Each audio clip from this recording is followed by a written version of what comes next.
आज हम लोग इस क्लास में एमटीएस का पूरे सेट का क्वेश्चन डिस्कशन करेंगे।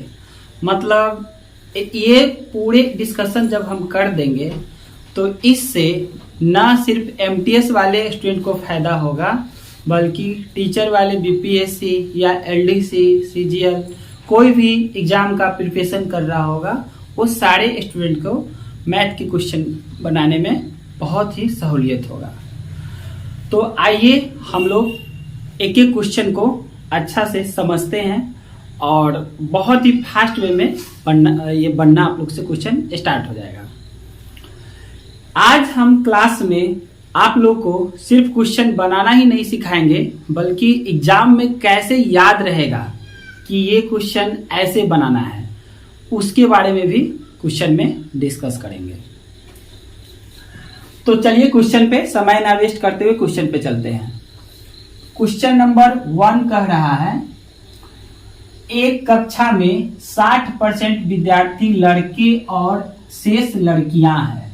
ठीक है, देखिए क्या करता है कि क्वेश्चन ये लिखने वाला कुछ इंफॉर्मेशन छुपा लेता है, तो आपको खुद समझना होगा कि 60% विद्यार्थी हैं, विद्यार्थी में लड़के हैं, 60% लड़का है तो लड़कियां कितना परसेंट होगा। ठीक है, यदि एक कक्षा में 60% विद्यार्थी लड़के और शेष लड़कियां हैं तो विद्यालय में 60% लड़के हैं, इसका मतलब 40% क्या होगा, लड़कियां होगा। आगे बोला यदि एक परीक्षा में 40% लड़के और 70% लड़कियां उत्तीर्ण हुई, उत्तीर्ण का मतलब होता है पास होना, तो अब जितना भी लड़का है उसमें 40% लड़का उत्तीर्ण हुआ है और 70% लड़कियां उत्तीर्ण हुई है, मतलब ये दोनों पास पास हुआ है। ठीक है, अपने जितना भी टोटल लड़की है उस लड़की में 70% लड़की पास हुई है। ठीक है, तो क्वेश्चन ये बोला जा रहा है और अनुत्तीर्ण लड़कियों की संख्या 42 है।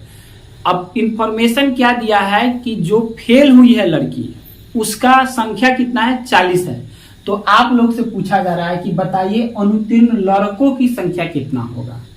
तो बताना है कि अनुत्तीर्ण यानी फेल कितना लड़का हुआ है। ठीक है, तो देखिए ये क्वेश्चन देख के लंबा लग रहा होगा और एग्जामिनेशन में अक्सर लोग भूल जाता है कि क्वेश्चन को बनाएंगे कैसे, क्योंकि अभी तो हम बताएं तो अभी हम बता देंगे, अभी दिमाग में याद रहेगा और बाद में एग्जामिनेशन में जाते जाते बहुत सारा चैप्टर हम लोग पढ़ लेते हैं तो भूल जाते हैं कि क्वेश्चन कैसे सर बताए थे, इसके बारे में पूरा दिमाग से निकल जाता है। ठीक है, तो देखिए हम इस तरह से आप लोग को बताएंगे कि क्वेश्चन एग्जाम में याद रहे आप लोग को और एग्जाम में जल्दी से सॉल्व हो। ठीक है, मेरा सारे क्वेश्चन पे यही फोकस रहेगा कि आप लोग को एग्जाम में वो क्वेश्चन याद रहना चाहिए कि ऐसे बनता है और फिर कि ये शॉर्टकट भी कैसे बनता है इस पे भी हम ध्यान रख के बताएंगे। ठीक है, तो देखिए जब क्वेश्चन में एक तो लड़का लड़की का चर्चा किया है और दूसरी बात है कि उसके अंदर पास फेल का भी चर्चा किया है। ठीक है, तो इस तरह के क्वेश्चन को, ठीक है, इस तरह के क्वेश्चन को यानी लगभग यहाँ पे 4 टर्म का यूज हुआ है, लड़का लड़की भी और उसके अंदर पास फेल का भी। ठीक है, तो इस तरह के क्वेश्चन को हम लोग देखिए किस तरह से सॉल्व करेंगे कि एक तो लड़का लड़की है तो हम लोग लिख देंगे कि B/G। ठीक है, B/G यानी बॉयज/गर्ल ये लिखेंगे और इसका डाटा यहाँ पे लिखना पड़ेगा। तो ये बोला कि 60% लड़के हैं तो यहां 60 डाल दिए और यहां डाल दिए 40, लड़कियां कितना बच जाएगा, 40। ठीक है, अच्छा यहाँ पे जो 60 और 40 लिखे हैं क्या ये एग्जैक्ट है, 60 और 40 क्या ये एग्जैक्ट है कि 60 ही लड़का है और 40 लड़कियां हैं? नहीं, ये क्या है कि आप लोग का हम लोग माने हैं कि 60 लड़का होगा और 40 लड़कियां होगा, ये एज्यूम किया है, ना कि ये ओरिजिनल डाटा है। ओरिजिनल आपका डायरेक्ट यहाँ पे है, लड़कियों का संख्या 42 है, ये ओरिजिनल है। ठीक है, और बाकी हम लोग माने हैं, ये रियलिटी वाला नहीं है। ठीक है, जितना भी होगा उसमें 60% लड़का होगा।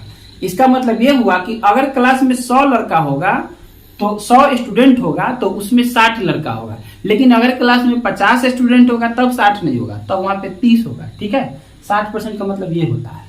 तो अभी हम माने हैं कि 60 लड़का होगा और 40 लड़की होगा, ये माना गया है। ठीक है, अब इसमें पास फेल का चर्चा किया है तो यहां पे हम 2 एरो लगाएंगे। ठीक है, तो इस टाइप के क्वेश्चन को इसी तरह से सॉल्व करेंगे। मतलब ये कि ऊपर में 2 चीज का चर्चा किया, हो सकता है यहाँ पे 5वां क्लास और 6ठा क्लास का चर्चा करे और फिर उसके अंदर में बोलेगा कि 5वां में इतना लड़का है, इतनी लड़कियां हैं, फिर 6ठा में इतना लड़का है, इतनी लड़कियां हैं। मतलब यहाँ पे बात समझिए कि किस टाइप के क्वेश्चन को हम बोल रहे हैं। यानी ऊपर में 2 कोई हेडिंग वाला मैटर रहेगा और उस दोनों हेडिंग वाले मैटर के अंदर फिर 2 कोई और टर्म की बात रहेगा। ठीक है, तो इस टाइप के क्वेश्चन को हम लोग इसी तरह से बनाएंगे कि ऊपर में मेन बॉय और गर्ल है और उसके अंदर बॉय के अंदर भी पास फेल है और गर्ल के अंदर भी पास फेल है। ठीक है, तो इस टाइप के क्वेश्चन को इसी तरह से बनाएंगे। ठीक है, बॉय गर्ल लिख के और उसके अंदर पास फेल और इसके अंदर पास फेल। तो अब देखिए यहाँ पे पास फेल हम लोग लिख ले रहे हैं। अच्छा, एग्जाम में ये BG और PS ये पास और सॉरी फेल, यहाँ पे ये सब लिख के नहीं बनाना है, ये डायरेक्ट नंबर देके बनाना है, लेकिन अभी हम समझा रहे हैं तो आप लोग को इस तरह से समझा रहे हैं। तो अब क्या बोला, अब आगे का मैटर ये यहां तक क्लियर हुआ। अब आगे बोला यदि एक परीक्षा में 40% लड़के पास हो जा रहा है और 70% लड़कियां पास हो जा रही है, तो अब 40% लड़का पास हो रहा है तो किसका, अब लड़का तो 60 ना है तो 60 का हमको 40% चाहिए। तो देखिए अब इसका 40% निकालने की आवश्यकता नहीं है, एक अंक के बाद पॉइंट बैठा देने पे 10% हो जाता है और 2 अंक के बाद पॉइंट बैठा देने पे 1% हो जाता है। ठीक है, तो 1 अंक के बाद पॉइंट बैठा दी यानी 6 होगा इसका 10% और 2 अंक के बाद पॉइंट बैठा दी यानी 0.6 होगा इसका 1%। ठीक है, ये एकदम सिंपल है, किसी भी कोई भी परसेंटेज निकालना बहुत आसान होता है, उसको अलग से कोई कैलकुलेशन करने की आवश्यकता नहीं होता है।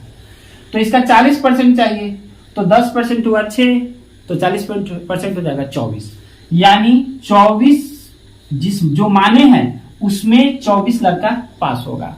ठीक है, और फेल तब कितना हो जाएगा, 1 दिया रहेगा, 1 आपको खुद से समझना होगा। ठीक है, क्योंकि 60 लड़का ही है और उसमें 24 अगर फेल ही पास ही हो जाता है तो जाहिर सी बात है कि फेल कितना होगा, 36 होगा। उसी तरह से गर्ल्स में क्या हुआ है कि 70% लड़कियां पास हो गई है, तो 40 टोटल लड़की हम लोग माने हुए हैं, तो उस माने हुए के अकॉर्डिंग 28 लड़की पास हो गई होगी, तो बच गया 12 फेल हो गई होगी। ठीक है, ये हम लोग का माना हुआ डाटा आ रहा है, 60, 40, 24, 36, 28, 12, ये कोई भी ओरिजिनल नहीं है, ये सब हम लोग माने हुए हैं। ठीक है, अब डाटा यहाँ पे ओरिजिनल ये है, बोल रहा है कि अनुत्तीर्ण लड़कियों की संख्या 42 है, तो ये ओरिजिनल डाटा है, यानी फेल हुई है लड़की 42, लेकिन हम लोग जो माने हैं उसके अकॉर्डिंग कितना फेल हो रहा है, 12, तो यही 12 है 42। ठीक है, तो 12 है 42, यानी हम मान रहे हैं 42 लेकिन क्वेश्चन बोल रहा है ओरिजिनल, सॉरी हम लोग मान रहे हैं 12 लेकिन क्वेश्चन बोल रहा है ओरिजिनल 42। ठीक है, यानी हम लोग का 12 जो हम लोग सोच रहे हैं वो ओरिजिनल में क्या है, 42 है। तो क्वेश्चन क्या पूछ रहा है, अनुत्तीर्ण लड़कों की संख्या कितनी होगी, यानी फेल कितना लड़का हो गया, तो फेल हो गया 36, यही 36 निकालना है। तो 36 बराबर क्या होगा, तब 12 बराबर 42 हो रहा है, तो 36 बराबर कितना होगा, तो जाहिर सी बात है 3 गुना पूछ रहा है, तो हम लोग भी 42 का 3 गुना आंसर मार देंगे। तो 36 में 3 से गुना करेंगे तो ये हो जाएगा 36 में 3 से ना, 3 छक्का 18, हाथ में 1, 3 तिहाई 9, 1 10, तो ये कितना क्या निकालना है, 1 मिनट। तो अनुत्तीर्ण लड़कों की संख्या कितना होगा, तो ये 36 और 36 तिहाई 108, 3 से, सॉरी ये 3 से इधर गुना होगा, ये 12 बराबर 42 है तो 36 बराबर इधर भी 3 से गुना है तो इधर भी 3 से गुना होगा, तो ये हो जाएगा 26, 12 बराबर 42, तो 36 बराबर यहाँ 3 से गुना, इसमें 3 से गुना होगा, ठीक है। 12 बराबर कोई चीज 42 हो रहा है तो 36 बराबर 126 होगा, ये होगा, ठीक है। अच्छा, एक इसका प्रोसेस भी है कि इतना बराबर इतना, तो इतना बराबर व्हाट, तो उसके लिए हम लोग क्या करते हैं कि क्रॉस मल्टीप्लिकेशन, और ये वाला नीचे आ जाता है, तो 36 गुने 42 और बट्टा में कर देंगे 12, तो ये 3 से कट जाएगा और 3 में 42 से गुना करेंगे तो 126 आ जाएगा, ठीक है। तो 126 इसका आंसर आ गया, ठीक है। तो ये तो हमको समझाने में इतना टाइम लगा, लेकिन आप लोग को पैटर्न ये पता रहना चाहिए कि ऊपर में 2 हेडिंग लिखेंगे, उस 2 हेडिंग के अंदर में 2 एरो निकाल के एक को पास देंगे, एक को फेल देंगे, और इतना करना आ गया तो उसके बाद क्वेश्चन बहुत आसान रहता है, बनाने में टाइम नहीं लगेगा। तो इतना करने में हम लोग 10 से 15 सेकंड में ये आंसर ला देंगे, ठीक है। अब क्वेश्चन नंबर 2 पे आ जाइए।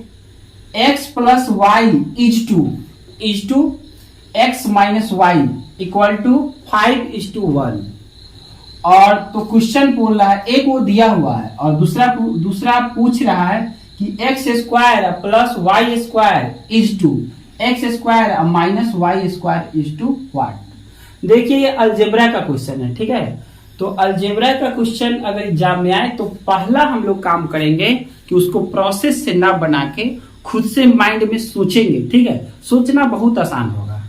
क्या सोचना है, x प्लस वाई और is to X minus Y दे रहा है 5:1। इसका मतलब ये हुआ कि x प्लस वाई का वैल्यू 5 है और x माइनस वाई का वैल्यू 1 है। तो यहाँ पे बोल रहा है कि x प्लस वाई स्क्वायर का वैल्यू बताइए और x square minus Y square का वैल्यू क्या होगा। तो इस टाइप के क्वेश्चन में, यानी अलजेब्रा का क्वेश्चन आए एग्जाम में, तो पहला एक अटेम्प्ट जरूर लीजिएगा कि इसको पहले मन से सोचिए कि ऊपर वाला में क्या फिट होगा, वही चीज नीचे वाला में फिट कर देना है, ठीक है। तो क्वेश्चन में पेन ही नहीं लगाना पड़ेगा। देखिए कैसे, इसका मतलब कि x और y मतलब दो कौन सा ऐसा नंबर होगा जिसको हम जोड़ दे तो 5 आ जाए और बड़े वाले में से छोटे वाले को घटा दिया जाए तो 1 आ जाए। दो नंबर को जोड़ने पर 5 आना चाहिए और एक दूसरे को घटाने पर 1 आना चाहिए। तो दिमाग में जरूर क्लिक कर जाएगा कि एक नंबर 3 होगा, एक नंबर 2 होगा, ठीक है। क्योंकि 3 और 2 5 हो जाएगा और 3 में से 2 घटेगा तो 1 हो जाएगा, ठीक है। तो बस एक टर्म ऊपर वाला फॉलो कर गया तो दूसरा वाला बताना है। अच्छा, जब दूसरा वाला बनाते रहेंगे तब एक का आंसर निकाल के और ऑप्शन में जाके मैच भी करते रहना है, ठीक है। यहाँ पे देखिए पहला वाला सब एक में 16 है, एक में 13 है, एक में 25 है, एक में 8 है। यानी पहला वाला निकाल कर उसके बाद ही आंसर पे देखेंगे कि कौन सा से मैच कर रहा है। मैच कर गया तो बाहर निकल जाएंगे, क्वेश्चन मार के आगे निकल जाएंगे। लेकिन दो में अगर सेम वैल्यू रहे तब हम लोग दूसरे को भी बनाएंगे, ठीक है। तो चलिए देखते हैं। तो 3 यहाँ x तो मेरा 3 आया है और y तो 2 आया है, तो 3 का स्क्वायर 9 हुआ और 2 का स्क्वायर 4 हुआ, तो यानी 13 आ गया। तो पहला टर्म 13 देखेंगे किसमें है, तो हम लोग को दिखा कि सिर्फ पहले वाला में ही है, तो ये आंसर मार के हम लोग निकल जाएंगे, ठीक है। टाइम नहीं ना लगा। और कोई स्टूडेंट इधर से ही बनाएगा, तो 3 के स्क्वायर 9 में से और 2 का स्क्वायर 4 को घटाएगा तो उसको 5 आ जाएगा। तो देखेगा कि लास्ट में किसका 5 है, तो इससे भी उसको वही ये मार के चला जाएगा, ठीक है। तो हम लोग को दोनों चेक करने का कोई जरूरत नहीं है जब अगर हम लोग को डिफरेंस अलग अलग डिफर रहे तब, ठीक है। तो हम लोग दोनों को चेक नहीं करेंगे, एक ही को मार के निकल जाएंगे। आप लोग इसको नोट कर लीजिए, फिर सारा क्वेश्चन बताते हैं। एमटीएस का पूरा क्वेश्चन बता देते हैं कि कैसे सॉल्व करना है, वो भी फास्ट वे में। आप लोग को लगा भी होगा कि ये हम बहुत फास्ट में बना लिए हैं। अगर पूरा बात जानते हैं तो फास्ट में बन जाएगा। देखिए दिक्कत क्या होता है, दिक्कत ये होता है कि जैसे ये क्वेश्चन को बहुत सारे टीचर अभी अपने अकॉर्डिंग समझाए, आपको समझ में भी आ जाएगा, लेकिन एग्जाम में जाकर क्या होता है कि हम लोग इतना सारा पढ़ के जाते हैं कि भूल जाते हैं कि किस टेक्निक से सर बताए थे, मतलब कौन सा ये वो कैसे कैसे बनाए थे, वो ही भूलने लगते हैं। तो बस ये याद रखिए कि ऊपर में जब परसेंटेज का क्वेश्चन है और ऊपर में दो चीज की चर्चा करें और उस दोनों चीज के फिर अंदर में भी दो चीज का चर्चा करें। तो इस टाइप के क्वेश्चन को इसी टाइप में बनाएंगे कि दो हेडिंग लिखेंगे और उसके अंदर में दो चीज है। अगर ये बात समझ आ रहा है तो क्वेश्चन बनाना बहुत आसान है, ठीक है। और इसका कैलकुलेशन पे नहीं जाना है कि आपको कैलकुलेशन कैसे करना है, कैलकुलेशन सब कोई कर लेता है, बस माइंड में क्लिक करना चाहिए कि कैसे हम इसको पहले लिख ले। अगर आप क्वेश्चन को लिख लेते हैं एक ये क्या बोलते हैं इक्वेशन के फॉर्म में, मतलब इस रूप में लिखना आ रहा है, तो आप क्वेश्चन को आसानी से बना लीजिएगा, ठीक है। तो चलिए इसको आप लोग स्क्रीनशॉट लीजिए, फिर आगे बताते हैं।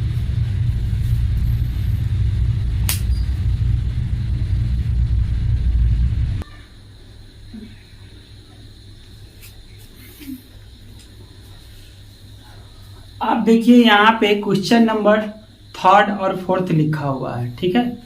तो ऊपर वाला क्वेश्चन ये एलसीएम एचसीएफ का है और नीचे वाला जो क्वेश्चन है वो एवरेज का क्वेश्चन है, ठीक है। देखिए इस टाइप के क्वेश्चन को कैसे बनाएंगे। क्वेश्चन नंबर 3 में लिखा हुआ है दो संख्याओं का अनुपात 4:5 है और उसका महत्तम समापवर्तक 8 है, तो लघुत्तम समावर्त क्या होगा, ठीक है। तो दो संख्याओं का अनुपात है 4:5, ये संख्या नहीं दिया हुआ है, 4:5 है। 4:5 और 4 और 5 में अंतर होता है, यानी एग्जैक्ट 4 और 5 और 4:5 में अंतर होता है। 4:5 का मतलब ये हुआ कि अगर पहला नंबर 16 होगा तो दूसरा नंबर 20 होगा, ये होता है 4:5 का मतलब। या ये भी हो सकता है कि पहला नंबर 4 होगा तो दूसरा नंबर 5 होगा, ठीक है। यानी पहला को 4 हिस्सा मिलेगा तो दूसरा को 5 हिस्सा मिलना चाहिए, ये कहने का मतलब होता है 4:5 का, ना कि एग्जैक्ट 4 और 5, ठीक है। तो ये बोला, यानी एग्जैक्ट डाटा नहीं मालूम है कि पहला और दूसरा संख्या क्या है, और बोल रहा है कि एक हम यहाँ पे इसका मौसा बता दिए यानी एचसीएफ बता दिए और आप लोगों से एलसीएम पूछा जा रहा है। तो एक फॉर्मूला होता है फर्स्ट नंबर, ठीक है। क्या होता है? First number into second number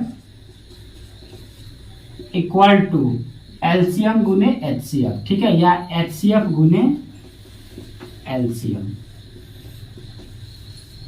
ये फॉर्मूला होता है, इसको आप लोग एलसीएम चैप्टर में ये पढ़ना है, लेकिन ये बहुत ज्यादा इस पे क्वेश्चन पूछा जाता है, इसको याद ही कर लीजिए। फर्स्ट नंबर गुने second number equal to HCF गुने एलसीएम, ठीक है।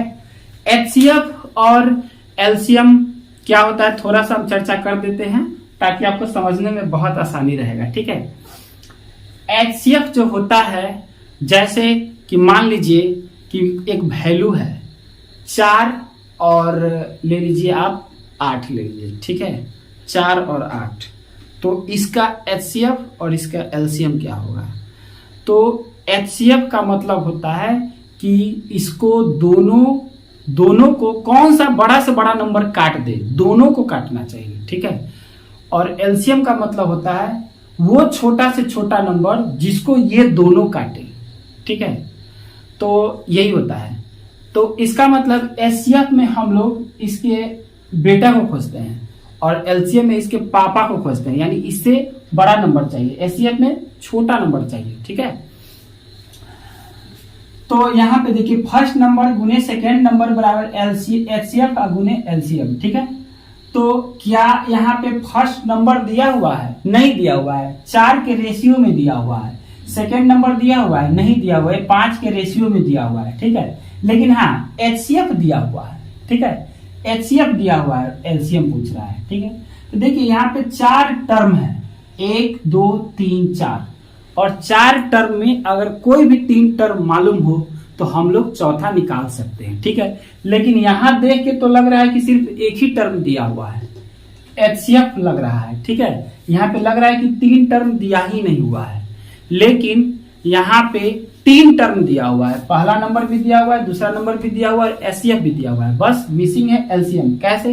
देखिए यहाँ 4:5 जो दिया हुआ है ना, तो जो एचसीएफ होता है, ठीक है, वो हाईएस्ट कॉमन फैक्टर होता है, ठीक है। यानी HCF में ही अगर इस दोनों से गुना कर दिया जाए तो वो दोनों संख्या ही निकल जाएगा। तो कहने का मतलब पहला नंबर हो जाएगा 8 चौके 32 और दूसरा नंबर हो जाएगा 8 पंचे 40, क्योंकि HCF का तो मतलब ही होता है कि वो सबसे छोटा वैल्यू, ठीक सॉरी, वो बड़ा से बड़ा वैल्यू जो जो दोनों को काट पाए। ठीक है, तो देखिए 32 और 40 का सबसे बड़ा से बड़ा वैल्यू 8 ही है जो दोनों को काट पा रहा है। ठीक है, ऐसे भी देख के लग रहा है कि 32 और 40 का बड़ा से बड़ा वैल्यू क्या है, 8 है जो दोनों को काट पा रहा है। ऐसे काटने के लिए तो 1 भी तैयार है, 2 भी तैयार है, 4 भी तैयार है, ठीक है, और 8 भी तैयार है, लेकिन इसमें बड़ा वैल्यू नहीं है, बड़ा वैल्यू 8 ही है सिर्फ। 1 2 4 ये सब बड़ा वैल्यू नहीं है। ठीक है, तो ये मेरा पहला नंबर हो गया, दूसरा नंबर भी हो गया, और एक और टर्म HCF तो है ही, और LCM निकाल देना है। ठीक है, तो हम बोले थे कि बराबर से इस साइड में आके जब घुस के काटना है तो हम लोग ऊपर से ऊपर ही काट सकते हैं। तो इसमें सिंपल सी बात है, सारा नंबर ऊपर ही है, नीचे तो कुछ दिया ही नहीं है। तो 8 से यहाँ काट देंगे 5 मरतबे में, तो LCM बराबर मेरा 160 आंसर आ जाएगा। तो यहाँ पे डी नंबर में 160 है। ठीक है, डी नंबर में क्या दिया हुआ है, 160 है। तो इस क्वेश्चन को बनाने के लिए हम लोग को एक फॉर्मूला याद रखना पड़ेगा। LCM HCF का सबसे VVI फॉर्मूला है first number into second number, यानी पहली संख्या गुने दूसरी संख्या बराबर LCM गुने HCF, यानी HCF गुने LCM। ठीक है, इसको अच्छा से याद कर लीजिए। याद कर लेने के बाद ये क्वेश्चन बहुत ही आसान था। ठीक है, देखिए कि लग रहा है कि बन जाएगा, बिना पेन लगाए भी बन जाता। चलिए अब क्वेश्चन नंबर 4 पे आते हैं। ये एवरेज का क्वेश्चन है और ये एकदम प्यारा क्वेश्चन है। हर एग्जाम में एवरेज से अगर पूछा जाता है तो ये क्वेश्चन पूछा ही जाता है। बस इसमें एक टेक्निक पकड़ना है। अगर टेक्निक हम लोग पकड़ लिए तो इसमें बिना पेन लगाए बनाएंगे, और टेक्निक नहीं पकड़ेंगे तो थोड़ा सा पेन लगाना पड़ेगा। हम दोनों का दोनों प्रोसेस आप लोग को बता रहे हैं। ठीक है, क्वेश्चन क्या है, एक स्कूल में 34 छात्रों का वजन 42 किलो है। ठीक है, 34 छात्रों का यहाँ पे क्वेश्चन में कहीं ना कहीं औसत वजन छूट गया है। औसत वजन मतलब औसत वजन, एक स्कूल में 34 छात्रों का औसत वजन 42 किलो है।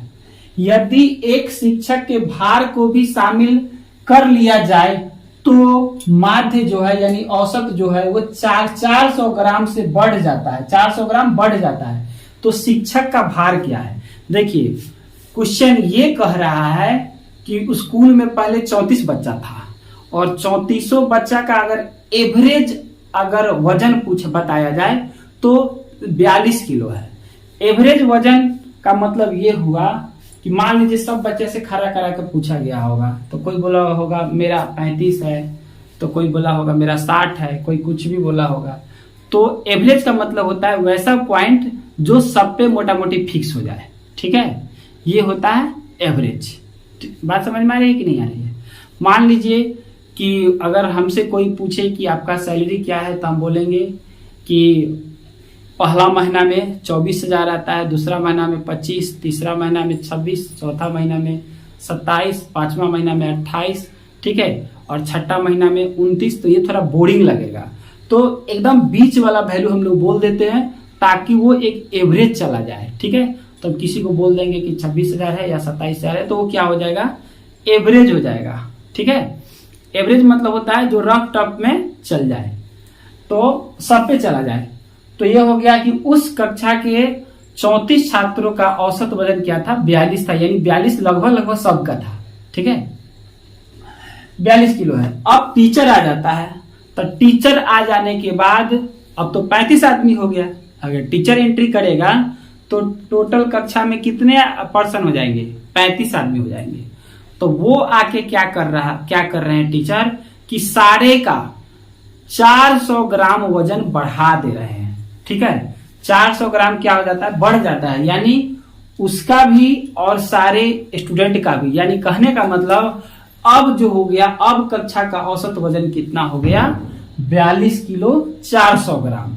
तो पूछ रहा है कि जो मास्टर साहब आए हैं यानी शिक्षक आए हैं उसका अपना अपना वेट कितना है। ठीक है, जो टीचर आए हैं शिक्षक आए हैं उनका भार कितना है। ठीक है, चलिए इसको दो प्रोसेस से बनेगा, एक तो एक कैलकुलेशन के द्वारा और एक बस एक टेक्निक के द्वारा। ठीक है, टेक्निक के द्वारा बिना पेन लगाए बन जाएगा और प्रोसेस के द्वारा थोड़ा पेन लगाना पड़ेगा। तो देखिए 35 आदमी हो जाने पर ये टोटल एवरेज सबका वेट कितना हो जा रहा है 42 किलो 400 ग्राम। तो 400 ग्राम को हम लोग 0.4 केजी लिख सकते हैं। ठीक है, पॉइंट में लिखना होगा तो 0.4 मानेंगे। तो 35 अगर आदमी हो जा रहा है टोटल, तब कक्षा का औसत वजन हो जा रहा है 42.4 केजी माइनस 34 था तो कितना वजन था 42, तो 34 गुने 42। ये कैलकुलेशन सॉल्व करेंगे तो हम लोग के पास क्या आ जाएगा, हम लोग के पास आ जाएगा 56 केजी। ठीक है, अच्छा कोई कोई बोलेगा कि सर ये इतना आप क्या मतलब ये इतना लंबा कैलकुलेशन और सॉल्व भी नहीं किए और 56 केजी कैसे लिख दिए। ठीक है, किसी के दिमाग में भी आया होगा। तो देखिए एक हम टेक्निक के द्वारा ये लिखे हैं। कैसे लिखे हैं, क्योंकि यहाँ पे इस नंबर यहाँ जो कैलकुलेशन है और यहाँ जो कैलकुलेशन है, यहाँ पे हम गौर से देखें तो हमको यहाँ पे 7 छुपा हुआ नजर आया। ठीक है, और यहाँ पे भी कैलकुलेशन में हमको यहाँ पे 7 छुपा हुआ नजर आया। ठीक है, तो 7 छुपा हुआ यानी 7 यहाँ से कॉमन निकल जाएगा और ये जो भी वैल्यू हुआ होगा उसमें 7 से तो गुना होगा ही, क्योंकि ये कॉमन निकला है। तो जाहिर सी बात है कि 7 तो एक ही ऑप्शन से कट रहा है, तो हम लोग यहाँ पे 56 केजी मार दिए। ठीक है, कैलकुलेशन से आप लोग भी सॉल्व कीजिएगा तो 56 केजी ही आएगा। लेकिन ये तो हो गया लॉन्ग कट कि इतना हम लिखेंगे फिर हम 56 केजी लाएंगे। ठीक है, और दूसरा शॉर्टकट बता रहे हैं कि पेन भी नहीं लगाना पड़ेगा और हम लोग आंसर दे देंगे। तो देखिए क्या इसमें बस सोचना है, इस टाइप के क्वेश्चन में सोचना है। तो क्या है कि 34 छात्रों का वजन 42 किलो था। अब मास्टर साहब आए और तब मास्टर साहब आए तो कितना वजन हो गया यहाँ पे 42 किलो 400 ग्राम। ठीक है, कितना हो गया 42 किलो 400 ग्राम वजन हो गया। ठीक है, तो क्या होगा, तो मतलब ये क्वेश्चन कैसे सॉल्व होगा। तो देखिए मास्टर साहब आएंगे तो 42 किलो तो लेके आना ही पड़ेगा उनको। ठीक है, 42 किलो तो लेके आना ही पड़ेगा और साथ ही साथ अब तो 35 आदमी हो गया है, तो 3500 आदमी के लिए 400 ग्राम एक्स्ट्रा लेके भी आए हैं। तो हम क्या लिखेंगे 35 गुने 400 ग्राम लाए हैं ना, तो 35 गुने 0.4, क्योंकि 400 ग्राम लाए हैं किलो नहीं लाए हैं, तो 400 सीधे लिख देंगे तो किलो हो जाएगा। ठीक है, तो 0.4 लिखे हैं। इसका मतलब ये हुआ कि मास्टर साहब आए तो 42 किलो तो लेके ही आए। ठीक है, सबका 42 था तो मास्टर साहब भी एंट्री किए तो 42 किलो लेके आए, लेकिन सबका 400 बढ़ा दिए तो अपना भी तो बढ़ा दिए, यानी टोटल 3500 आदमी का 400 ग्राम बढ़ा दिए, तो यहाँ पे 0.4 लिख दिए। ये कैलकुलेशन क्या है, थोड़ा सा अपने आप में आसान है। ठीक है, ये कैलकुलेशन थोड़ा सा क्या है अपने आप में आसान है। कैसे आसान है, इसको कैसे फास्ट सॉल्व करेंगे, ये दोनों में से यहाँ पे भी 7 कॉमन निकाल के यहाँ 66 यहाँ 56 मार सकते थे। ठीक है, लेकिन अगर इसको सॉल्व भी किया जाए तो हम 7 अगर कॉमन ले लेते हैं तो यहाँ पे बच जाएगा 6 अब प्लस यहाँ पे 7 ले लिए तो 5 ही ना बचा, तो 5 में 4 से गुना किए तो 5 को 20 यानी 2 ही होगा। तो कहने का मतलब 7 8 56 केजी। ठीक है, तो इस प्रोसेस से भी हम लोग 56 केजी ला रहे हैं और इस प्रोसेस से भी हम लोग 56 केजी ला रहे हैं। ठीक है, और दोनों में हम टेक्निक ये बताए हैं कि आप साथ साथ जो कॉमन ले लेते हैं इससे आपका क्वेश्चन इजी हो जाता है, यानी साथ साथ कॉमन लिए यानी डायरेक्ट देखी के आंसर लग जाएगा 56। ठीक है, कैलकुलेशन सॉल्व भी करने का जरूरत नहीं है। ठीक है, तो इसको भी आप लोग स्क्रीनशॉट लीजिए और फिर हम लोग आगे 5वां और 6ठा क्वेश्चन को डिस्कस करते हैं कैसे फास्ट में बनाएंगे। ठीक है, आप लोग को भी मजा आ रहा होगा क्लास में। चलिए इसका स्क्रीनशॉट ले लीजिए।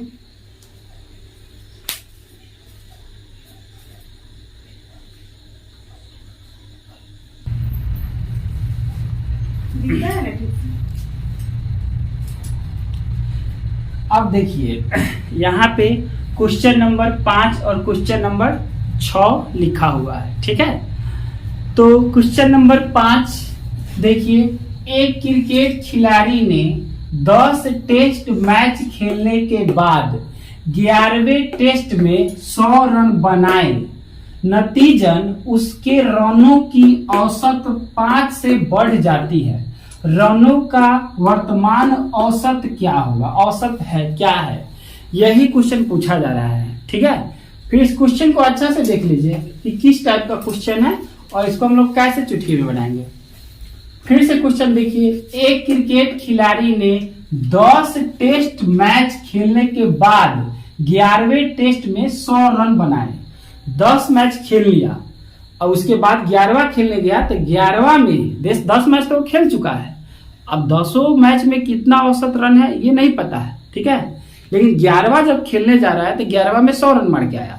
तो क्वेश्चन बोला कि तब उससे क्या हो रहा है कि जो भी उसका औसत था, यानी 10 पारी तक जितना भी औसत था उसमें 5 से वृद्धि हो गया। 11वां खेलने गया तो 5 से वृद्धि हो गया, ठीक है। 5 से बढ़ जाती है। रनों का वर्तमान औसत है, तो बोला है कि अभी क्या औसत हो गया है, अभी वाला औसत पूछ रहा है, यानी 11वां पारी तक का औसत पूछ रहा है। वर्तमान मतलब अभी मतलब 11 पारी तक का औसत पूछा जा रहा है, ठीक है। यानी आप लोग क्वेश्चन पढ़ लिए, अब हम आप लोग को बताते हैं कि इस टाइप के क्वेश्चन को कैसे बनाएंगे। टाइप मतलब कि जब भी पारी वाला क्वेश्चन है कि इतना पारी खेलनी है और इतना पारी का खेलना है, ठीक है। तो जब भी पारी वाला क्वेश्चन रहे, इनिंग्स वाला क्वेश्चन रहे, पारी वाला क्वेश्चन जब भी आए, यानी रन वाला क्वेश्चन रहेगा, बोलेगा कि इतना पारी खेल लिया, इतना पारी खेलने गया, तो ये चीज होगा, ठीक है। तो पारी वाला क्वेश्चन रहे तो हम लोग कैसे बनाएंगे, ठीक है। तो देखिए बस कुछ नहीं, यहाँ पे लिखेंगे कि पारी लिख लेंगे, इतना पारी खेल लिया है, और इधर लिख लेंगे औसत, ठीक है। ये लिख लेंगे ताकि बहुत अच्छा से बन जाएगा। तो 10 पारी खेला तो औसत, रनों का वर्तमान औसत, अभी वाला औसत पूछ रहा है। 10 पारी खेला है तो 10 पारी खेलने के बाद उसका औसत नहीं मालूम है, ठीक है, तो x मान लीजिए। लेकिन जब 11वां पारी खेलने गया तब औसत कितना हो गया, वो और जितना भी था उससे 5 बढ़ गया, x + 5 हो गया, ठीक है। तो देखिए अब हम लोग को क्वेश्चन क्या पूछ सकता है कि 10 पारी तक कितना औसत था या अभी कितना औसत है। इस क्वेश्चन में ये पूछा जा रहा है x + 5, यानी वर्तमान औसत पूछा जा रहा है। वर्तमान औसत ये होगा, ठीक है। ये x + 5 पूछा जा रहा है, ठीक है। वर्तमान औसत कौन होगा, ये वाला कि ये वाला? ये वाला होगा, ठीक है।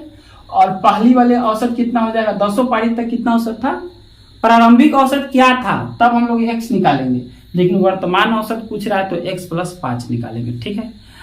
तो देखिए इसको कैसे, अब 100 रन बच रहा है कि 100 रन, तो देखिए 11 पारी, अब पारी में अगर हम औसत से गुना कर देते हैं तो टोटल रन निकल जाता है, ठीक है। तो 11 पारी तक अगर उसके औसत से गुना कर देंगे तो यानी 11वें पारी तक का रन निकल जाएगा, और 10 में उसके औसत से गुना कर देंगे तो यानी 10 पारी तक टोटल रन निकल जाएगा। तो हम लोग क्या करेंगे कि यानी 11 पारी तक टोटल रन में से अगर 10 पारी तक के टोटल रन को घटा देंगे तो यही तो वो 11वां पारी में बनाया है 100 रन, ठीक है। तो बराबर ये हम लोग लिख दिए 100 रन, यानी 11 पारी के टोटल रन में से अगर 10 पारी तक के टोटल रन को घटा देंगे तो क्या निकलेगा, 11वीं वाली पारी का टोटल रन निकले। 11 पारी में कितना रन बनाया तो वही ना निकलेगा, तो ये हम लोग लिख दिए 100।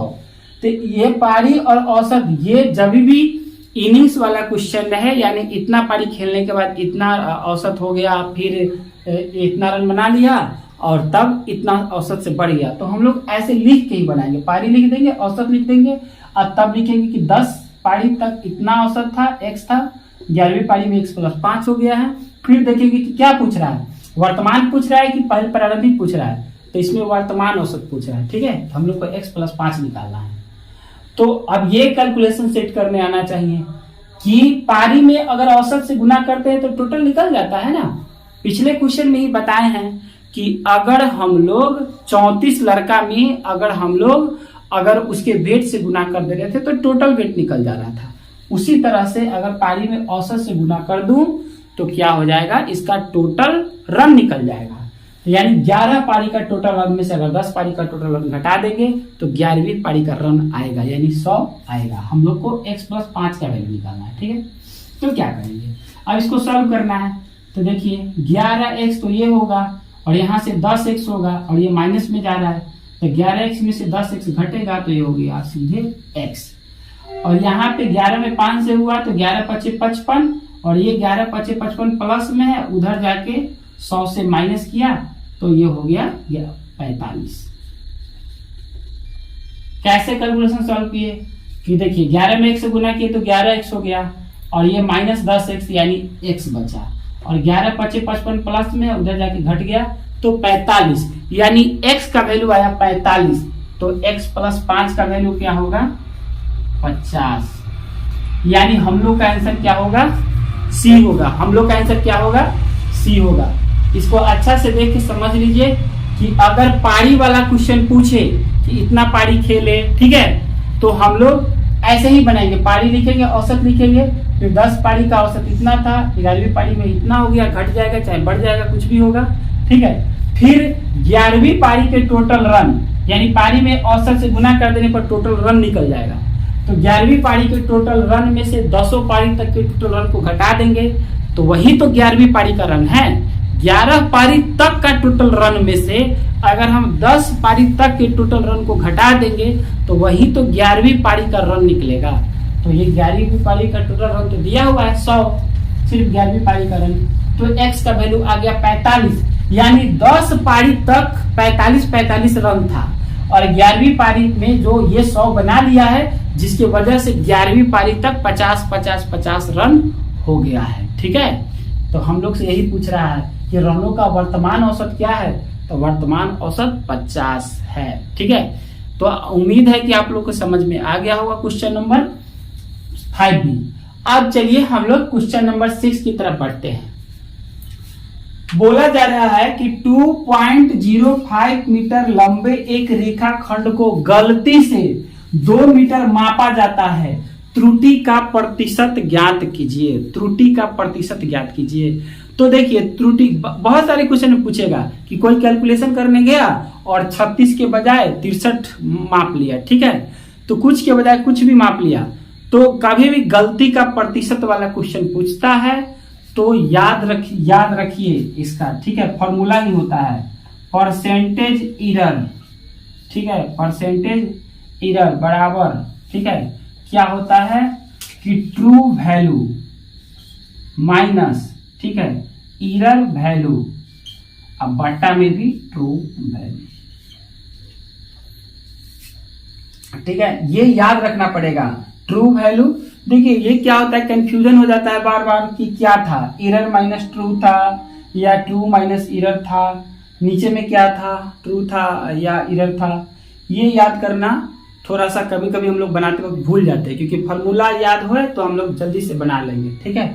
और दिक्कत वाली ये बात है कि अगर हम लोग उल्टा पुल्टा भी कर देते हैं तो भी एक आंसर यहाँ पे रहता है खड़ा, तो हम लोग गलती हो जाता है, ठीक है।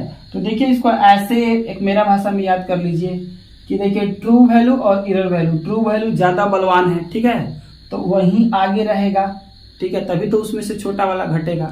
मतलब कहने का मतलब एरर वैल्यू तो छोटा हुआ ना, छोटा आदमी हो गया, तभी तो एरर है। और उसके बाद ये ट्रू वैल्यू ज्यादा पावरफुल है, तो ये दोनों जगह पे है, ठीक है। इसको किसी तरह से याद रखिए कि ट्रू वैल्यू ऊपर नीचे है और शुरू में है ट्रू वैल्यू, एरर वैल्यू बाद में है, ठीक है। तो अब हम लोग बना लेंगे।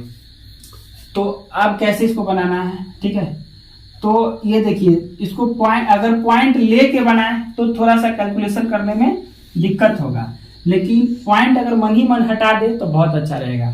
ये मीटर में दिया हुआ है तो इसको सेंटीमीटर में ले जाते हैं, ये पॉइंट हट जाएगा, यानी 2.05 मीटर दिया हुआ है, तो 2 मीटर तो हो जाता है 200 और ये 5, तो 205 हम लोग ले सकते हैं। क्यों? क्योंकि ऊपर नीचे जब कटने वाला चीज रहे तो हम लोग दोनों को सेम चीज में ले जा सकते हैं काटने के लिए, ठीक है। और यहाँ पे 2 मीटर है तो ये कितना हो गया 200 सेंटीमीटर। दोनों का यूनिट चेंज कर दिया है ना, इसीलिए कोई दिक्कत नहीं है। गुना और भागा में दोनों का यूनिट चेंज किया जा सकता है, ठीक है। तो दो ये हो गया 205 और ये 200, ठीक है। सॉरी, ये तो यहाँ पे फॉर्मूला फिट करना है। तो ट्रू वैल्यू 205 और माइनस 200 अब बट्टा में लिखना है ट्रू वैल्यू। तो ट्रू वैल्यू कितना हो जाएगा 200, सॉरी इंटू 100%, यहाँ पे छूट गया है, तो इंटू 100%। तो यहाँ पे क्या हो जाएगा 5, यहाँ पे कितना हो जाएगा 5, सॉरी यहाँ पे 205 है, ट्रू वैल्यू लिखना है। ये दोनों घटाएंगे तो 5, अब 5 से इसको काटेगा तो हो जाएगा 41। तो 100/41%, 100/41% आ जाएगा। इसमें यही याद रखना था कि परसेंटेज एरर बराबर true value minus error value बटा ट्रू वैल्यू इंटू 100%, ठीक है। तो कभी भी बोलेगा कि गलती से हमको ये हो गया और गलती का प्रतिशत निकालने के लिए बोलेगा, तो याद रखिए परसेंटेज एरर बराबर true value minus error value बटा ट्रू वैल्यू इंटू 100%, ठीक है। और ये कैलकुलेशन हम लोग कर लेंगे तो हम लोग का आंसर आ जाएगा 100/41% इसका आंसर होगा, ठीक है। तो इसका भी आप लोग स्क्रीनशॉट ले लीजिए। उसके बाद फिर से हम 7वां और 8वां क्वेश्चन आप लोग को बताते हैं।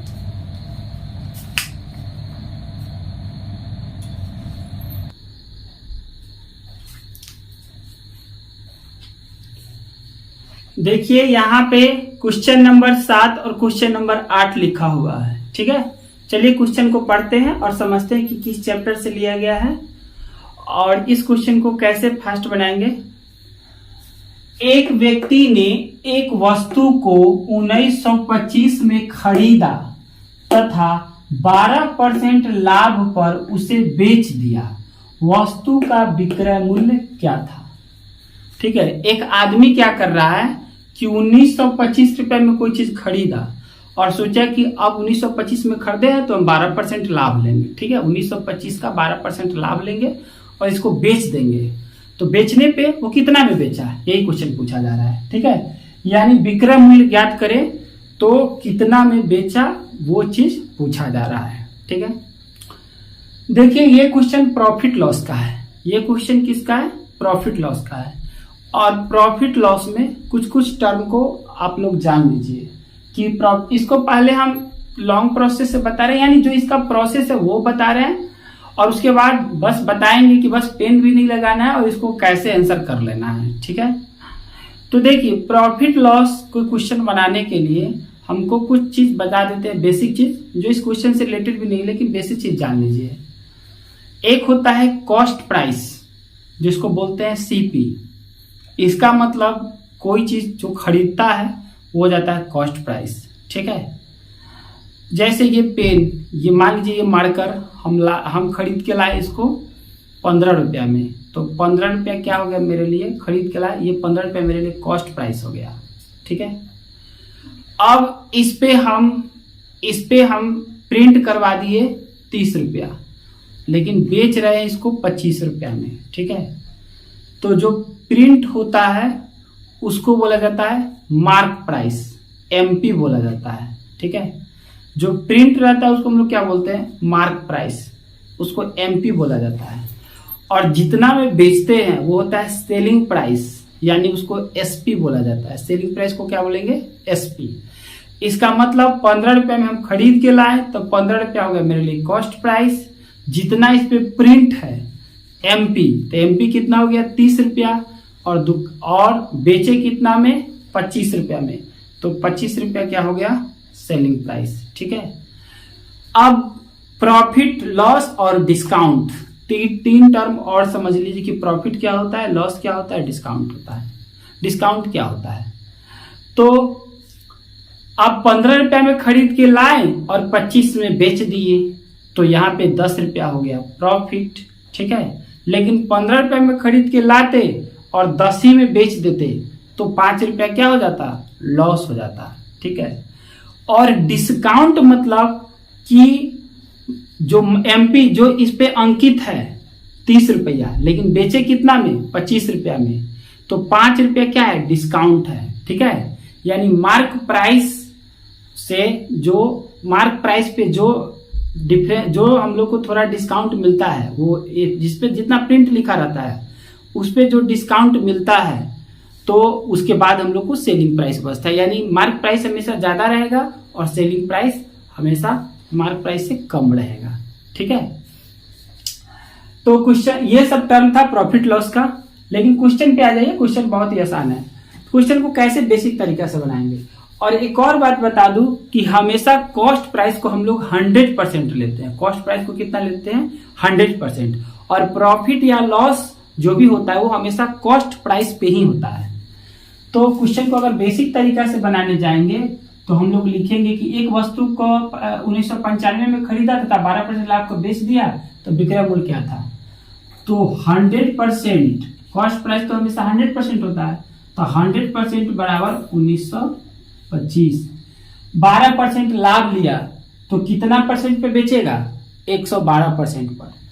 तो हम लोग को निकालना है 112%। तो जब कभी भी ऐसा कैलकुलेशन सॉल्व करे कि एक का वैल्यू दिया है और दूसरा का पूछे, तो ये दोनों में होगा क्रॉस मल्टीप्लिकेशन और ये वाला आ जाएगा बट्टा में। तो 112 गुने 1925, अब बट्टा में कर देंगे 100। तो ये जो काटेंगे वो जो आंसर आएगा वो मेरा एक आंसर होगा, वो हम लोग लिख देंगे। ठीक है, इसको काट के, चलिए काट के इसको सॉल्व करते हैं। तो अगर देखिए ये हम लोग कैसे फास्ट में काटना है, तो बड़ा चीज से काटेंगे। यहाँ भी देख रहे हैं कि 25 से कट जाएगा, ये भी 25 से कट जाएगा। कोई भी नंबर के लास्ट में 2 डिजिट चेक करेंगे, 25, 50, 75 और 00 रहे तो वो नंबर 25 से कटेगा। तो यहाँ पे कुछ ऐसा ही बात है। तो 25 से काटे तो 4 हो गया, और ये 25 से जब इसको काटने जाएंगे तो देखिए किस कैसे काटेंगे। 25 चौका होता है 100। ठीक है, 100 रहता तो 4 मरतबे में करता, 1000 रहता तो 40 मरतबे में करता, और 2000 रहेगा तो 80 मरतबे में कटेगा। लेकिन ये 2000 से 75 कम है, यानी 3 मरतबे में कम है, तो यानी ये हो जाएगा 77। ये कितना हो जाएगा, 77। और ये 4 से इसको काट दिए तो 4 दूनी 8, और 4 से काटे तो 4 तिहाई 12।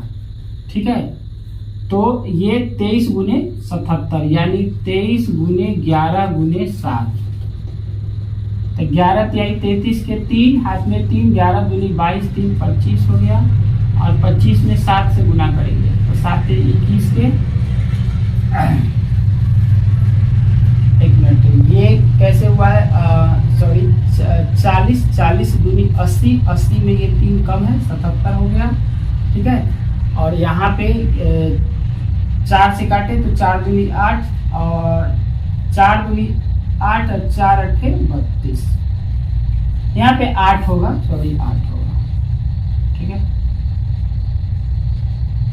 तो 11 88 के 8, हाथ में 8, और 11 दूनी 22 और 8 30 हो गया, और 7 से गुना होगा तो 7 8 56, यानी 21 56 आ गया। यहाँ पे कैलकुलेशन किए 21 56 आ गया। अब तो इसका ये मेन प्रोसेस था, ये भी शॉर्टकट है, लेकिन उससे भी शॉर्टकट क्या करेंगे। देखिए ये जो लिखा हुआ है कि एक वस्तु का 1925, इसका क्या है, कॉस्ट प्राइस इतना में खरीद के लाए, 12% लाभ पर क्या वैल्यू होगा। पीछे क्या लिखा हुआ है भूल गए, 12% लाभ, यानी 112% पर हम लोग बेच रहे हैं, यानी हमको 112% का वैल्यू चाहिए।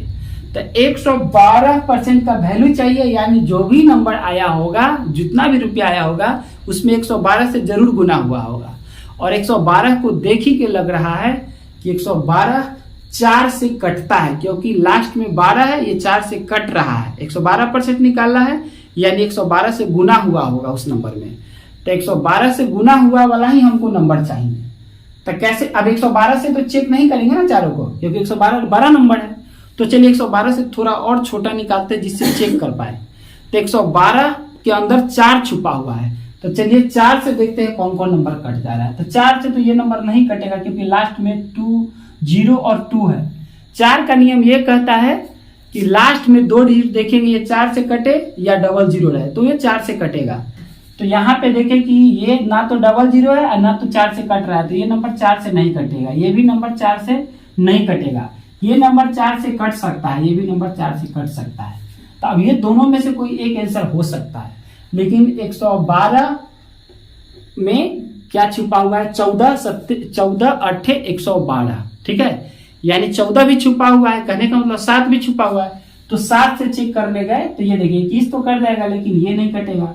तो 7 से और 4 दोनों से यही नंबर कट रहा है। तो मेरा आंसर ये हो गया। डायरेक्ट पीछे क्या लिखा हुआ वो नहीं पढ़े, डायरेक्ट 112% निकालना है। 112 से कटने वाला यानी 7 और 4 से कौन नंबर कटेगा? तो 4 से 2 नंबर तो गायब हो गया, क्योंकि ये दोनों 4 से कट नहीं रहा है। यहाँ पे ये 2 नंबर 4 से बोला कि हम कटेंगे, लेकिन 7 आके इस नंबर को भी गायब कर दिया। तो मेरा आंसर ये वाला हो गया, ठीक है। तो ये एक टेक्निक क्या है कि हम लोग 4 और 7 से चेक कर लेंगे कौन सा नंबर कट रहा है, क्योंकि 112 में ये दोनों छुपा हुआ है। तो 4 और 7 से चेक कर लेंगे तो मेरा ऑप्शन नंबर ए आ जाएगा, डायरेक्ट बिना सॉल्व किए हुए। तो ये बहुत ही फास्ट तरीका था, ठीक है। इसी प्रोसेस से हम लोग बनाएंगे। अब आ जाइए क्वेश्चन नंबर 8 पे। एक दुकानदार ने 25 वस्तुओं को इस प्रकार बेचा कि उसे 5 वस्तुओं के विक्रय मूल्य के बराबर लाभ होता है। उसका लाभ प्रतिशत ज्ञात कीजिए, ठीक है। ये क्वेश्चन को गौर से देखिए, और ये क्वेश्चन देखिए बहुत ही सेकेंडों में बनेगा, बिना पेन लगाए हुए बनेगा। पर ये क्वेश्चन को समझना होगा कि इस टाइप के क्वेश्चन को पूछेगा तो ही हम इस तरह से बनाएंगे। तो देखिए इसमें कौन सा लाइन पकड़ना है।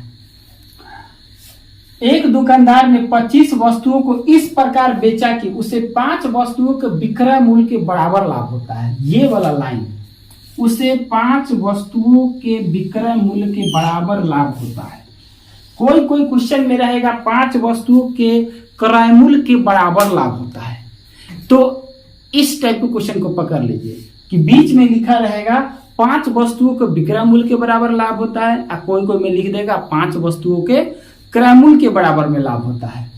तो जो बोलेगा उसी को हम लोग मान लेंगे ये वाला वैल्यू रुपया में। यहाँ पे जो लिखा होगा, जो वस्तु के रूप में लिखा है, उसी को रुपया में मान लेंगे। कहने का मतलब यहाँ पे विक्रय मूल्य लिखा हुआ है, विक्रय मूल्य के बराबर लाभ होता है, तो हम लोग लिखेंगे डायरेक्ट एसपी से स्टार्ट करेंगे।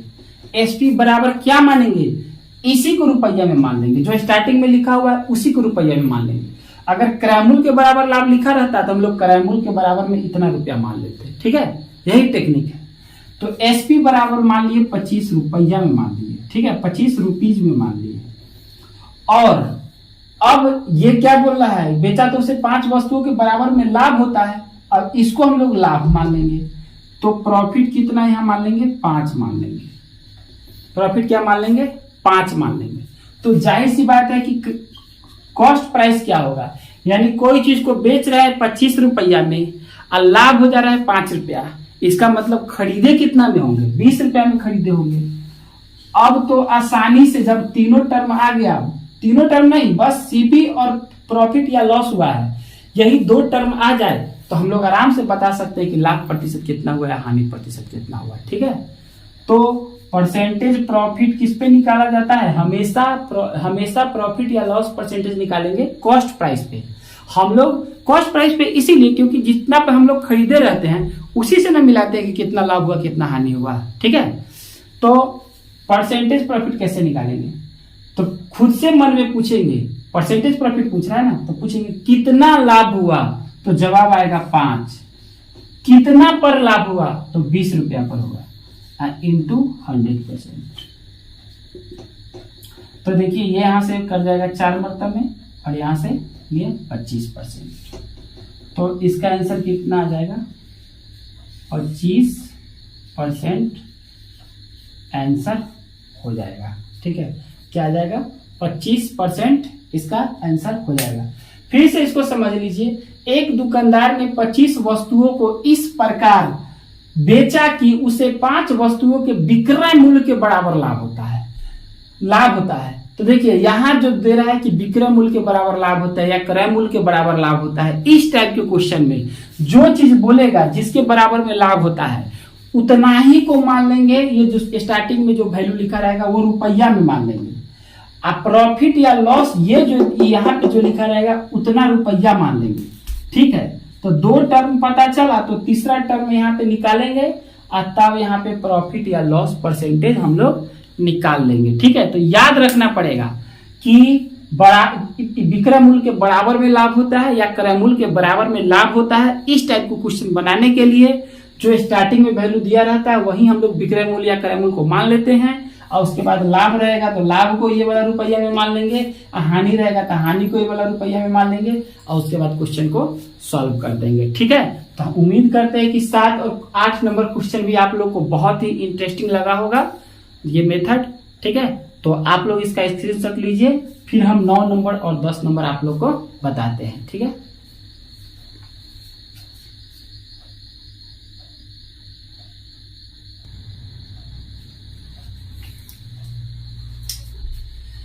यहाँ पे क्वेश्चन नंबर 9 और क्वेश्चन नंबर 10 लिखा हुआ है।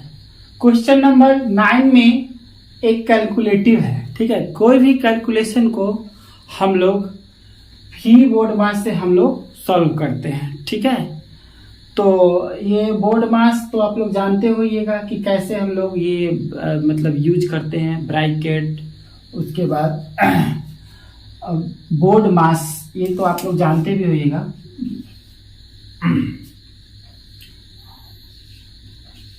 बोर्ड मास, इसी से हम लोग सॉल्व करते हैं कोई भी कैलकुलेशन को। पहले अगर ब्रैकेट का काम होगा, फिर ऑफ का काम होगा, फिर डिवीजन का काम होगा, फिर मल्टीप्लिकेशन की काम होगा, फिर एडिशन की काम होगा, फिर सब्ट्रैक्शन के काम होता है। ठीक है, आज इस पे ज्यादा चर्चा नहीं करेंगे, किसी और दिन बता देंगे। तो आप लोग जानते ही होगा रफ टफ में कि पहले ब्रैकेट का काम होता है, 4 तरह का ब्रैकेट होता है। ठीक है, फिर ऑफ का काम होता है, ऑफ भी कुछ नहीं होता है, ऑफ एक प्रकार का मल्टीप्लिकेशन ही होता है, लेकिन इसका काम डिवीजन से पहले कर लिया जाता है।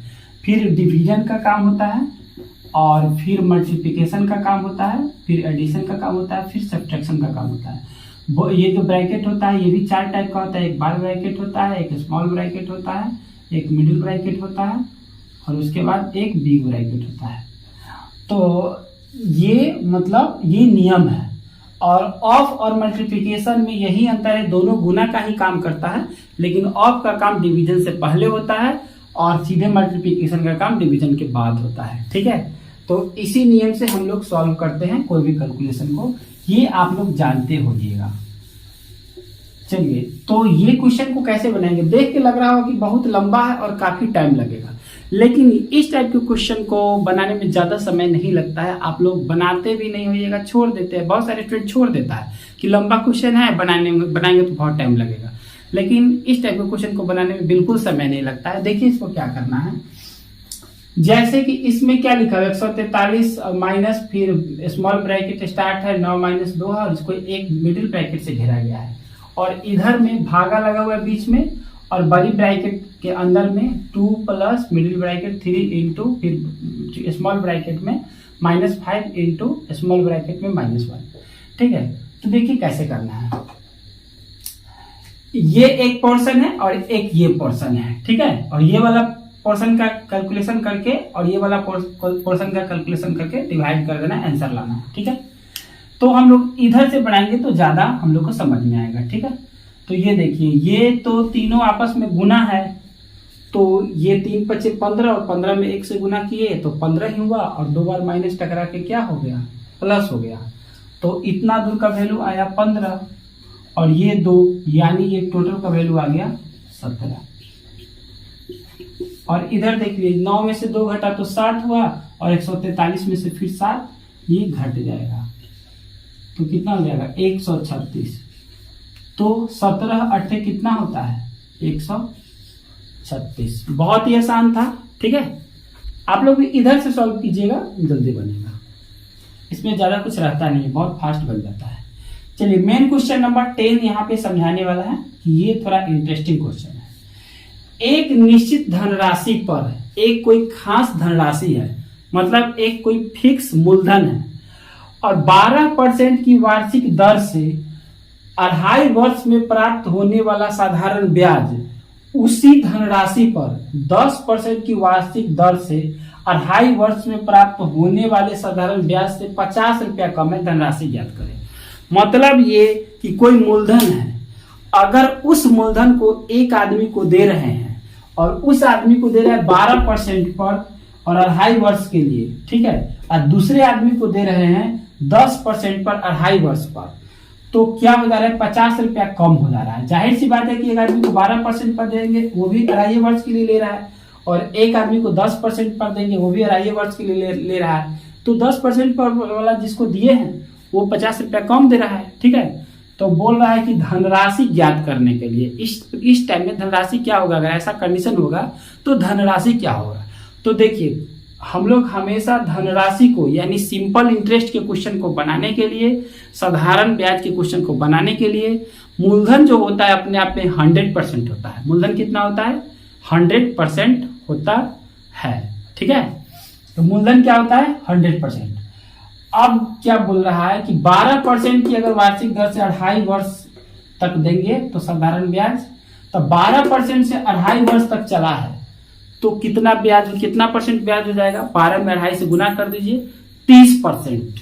क्या हो जा रहा है, 30%। और फिर अगर 10% से 2.5 वर्ष तक कोई ब्याज चलेगा तो कितना परसेंट ब्याज हो जाएगा, 25% हो जाएगा, ठीक है। कितना हो जाएगा, 25%।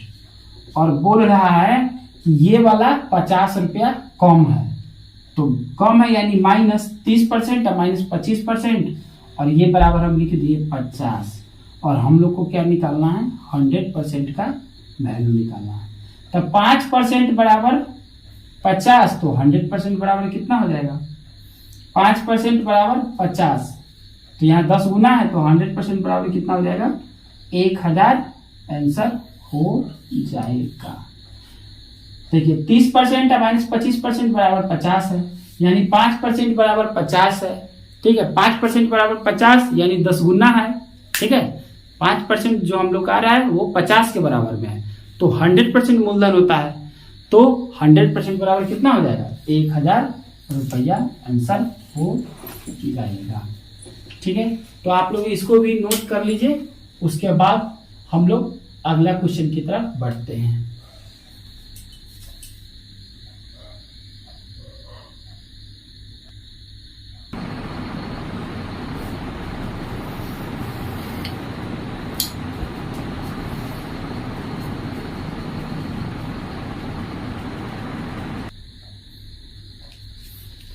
आप लोग के सामने क्वेश्चन नंबर 11 और क्वेश्चन नंबर 12 लिखा हुआ है, ठीक है।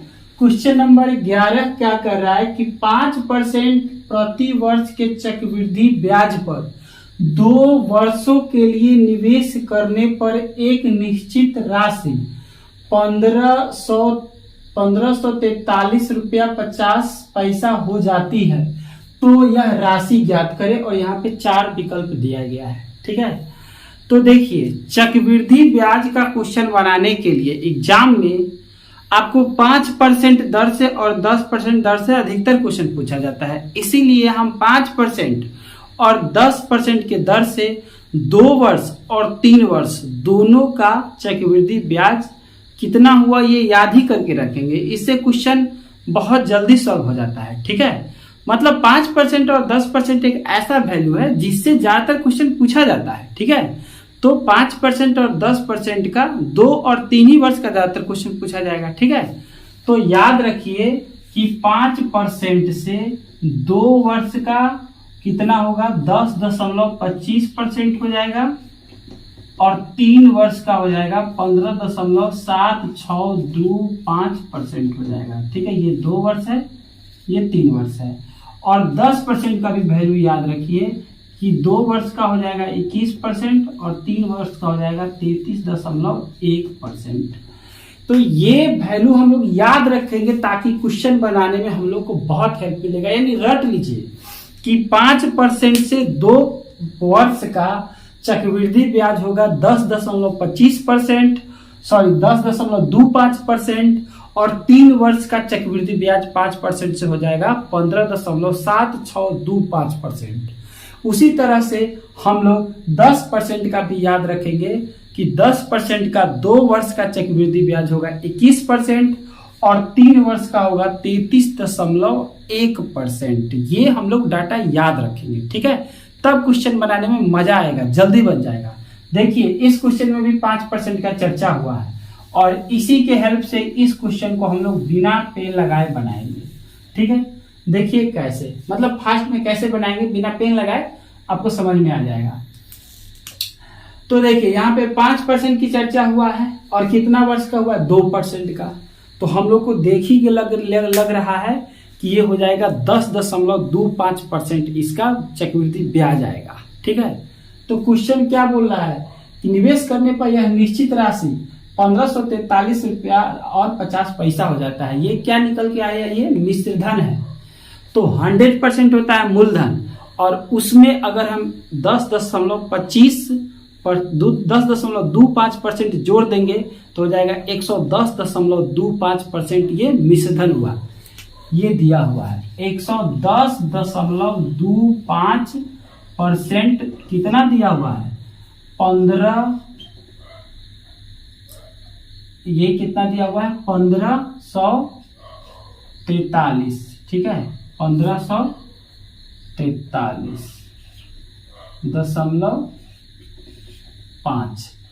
और हम लोग को क्या निकालना है, या राशि निकालना है, यानी हम लोग से 100% की वैल्यू निकालना है। हम लोग से क्या निकालना है, 100% की वैल्यू निकालना है। ठीक है, हम लोग से 100% की, तो वही बोले थे कि ये दोनों में क्या हो जाएगा, क्रॉस मल्टीप्लिकेशन होगा और ये आ जाता है बट्टा में। ठीक है, ये दोनों में क्रॉस मल्टीप्लिकेशन होगा और ये क्या आ जाएगा, बट्टा में आ जाएगा। तो हम लोग ये काट कूट के वैल्यू ये निकाल लेंगे। ठीक है, ये आप लोग कैलकुलेशन कर लीजिएगा, काट लीजिएगा, और काटने के बाद ये आपको 1400 रुपया आ जाएगा। ये 1400 रुपया आ जाएगा। ठीक है, कैलकुलेशन कर लीजिएगा, ये आसानी होगा, ये कर देते हैं। जैसे इसमें गुना करेंगे तो ये कितना आ जाएगा, ये आ जाएगा आपका 1543.50, और बट्टा में कितना है 110.25। 25 से ये तो कट ही जाएगा। ठीक है, ऊपर में भी डबल जीरो दे दीजिए इसको।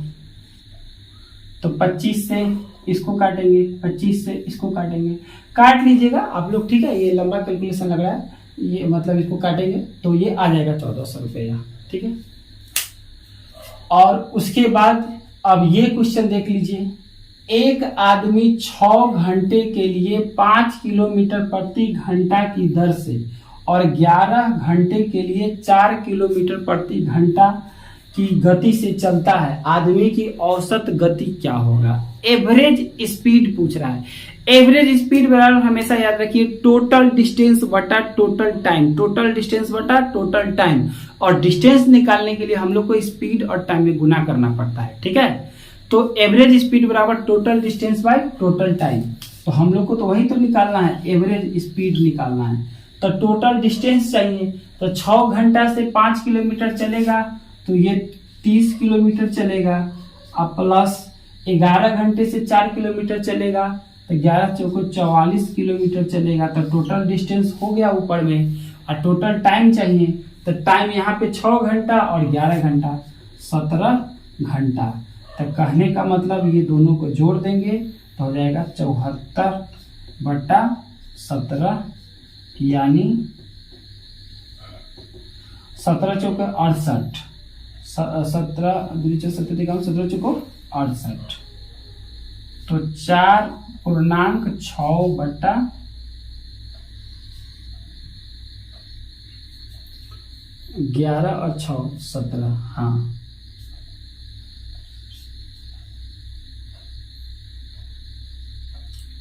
तो ये हम लोग का इतना किलोमीटर प्रति घंटा आंसर आ जाएगा। टोटल एवरेज स्पीड बराबर हमेशा होता है टोटल डिस्टेंस बटा टोटल टाइम। तो टोटल डिस्टेंस यहाँ पे 6 और 5 है तो 6 पंचे 30 हो गया, और 11 घंटे से 4 किलोमीटर चला तो 11 चौको 44 हो गया। तो ये 30 और 40 70 4 74, अब बटा, और यहाँ पे 6 घंटा और 11 घंटा, टोटल टाइम यहाँ पे 17 घंटा हो गया। तो 4 होल 6 बाई ये 17 किलोमीटर प्रति घंटा इसका आंसर हो जाएगा। ठीक है, तो आप लोग इसको नोट डाउन कर लीजिए।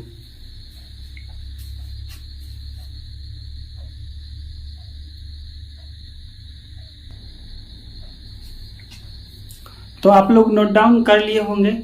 अच्छा, मान लीजिए कि कोई स्टूडेंट ये क्वेश्चन किसी को काटने का या सॉल्व करने का नहीं मन कर रहा होगा, तो कैसे आंसर लाएगा? तो देखिए यहाँ पे जो आंसर लिखा हुआ है 1500, 1400 और ये 1200 और ये 1600 लिखा हुआ है, तो ये चारों में कौन आंसर होगा? ठीक है, ये कैलकुलेशन हमको भी थोड़ा लगा है कि इसको काटेंगे तो फिर 25 से काटेंगे, फिर और छोटा करना होगा। तो देखिए इसमें क्या होता है कि ये जो है ना 110, 25, इसमें क्या है कि ये वैल्यू हमेशा 21 से कटते रहता है। ठीक है, यानी 7 से कटते हुए रहता है, तो ये हम लोग 7 से कटने वाला ऑप्शन ले लेंगे। उसी से हम लोग याद रखेंगे कि 10% जोड़ने के बाद 2 साल का जो चक्रवृद्धि ब्याज होता है वो 10% जोड़ने के बाद हमेशा वो वैल्यू क्या होता है 21 से कटता है, 441 आएगा। ठीक है, तो ये 21 से कटता है, तो यानी 7 से भी कटता है, तो 7 से कटने वाला ऑप्शन एक ही दिख रहा है 1400, तो 1400 मार के निकल जाएंगे। ठीक है, यानी 5% पर और 2 वर्ष की बात हो तो 7 से कटने वाला हम लोग ऑप्शन चूज कर सकते हैं। ठीक है, तो 1400 हो गया। तो मतलब देख लीजिए, एक बार आप इसका स्क्रीनशॉट ले लीजिए, नोट डाउन कर लीजिए।